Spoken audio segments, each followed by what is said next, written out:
Europe Matin. Voici l'infomédia. Bonjour Philippe Vandel. Bonjour Patrick, bonjour Julie. Internet, la réforme du droit d'auteur qui vient d'être votée au Parlement européen, ça peut changer beaucoup de choses pour les utilisateurs du web, c'est-à-dire pour vous et pour moi. L'idée, les grandes plateformes numériques comme YouTube ou Google vont avoir de nouvelles obligations vis-à-vis des créateurs de contenu. En clair, elles ne pourront plus publier n'importe quel texte ou n'importe quelle vidéo sans payer de droits. D'un côté, les éditeurs se réjouissent et de l'autre, les pionniers d'Internet glapissent. Deux articles sont particulièrement contestés. L'article 11 qui crée ce qu'on appelle un droit voisin pour la presse. Ça va permettre aux journaux et aux agences de presse de ne plus se faire piller impunément, c'est-à-dire gratuitement par Google News. La directive va créer ce que certains dénoncent comme une taxe sur les liens. Désormais, les plateformes ne pourront plus proposer un lien avec un article sans l'accord du journal ou du magazine en question.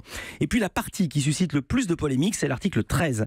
Là, c'est principalement YouTube qui est visé, dans une moindre mesure le français Dailymotion. La directive européenne veut obliger ces sites à rémunérer les artistes ou les ayants droit dont ils diffusent les vidéos.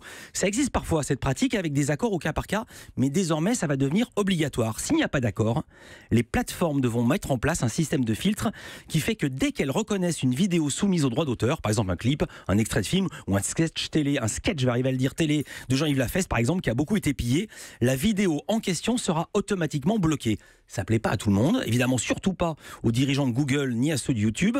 Ils ont reçu le renfort assez étonnant de 70 personnalités d'Internet, dont les inventeurs du web et même du parti pirate qu'a des élus en Hollande, qui accusent ce texte de transformer Internet en outil de surveillance automatisée et de contrôle des utilisateurs. Petit répit, c'est pas pour tout de suite parce que la directive doit d'abord être transposée dans chacun des États membres.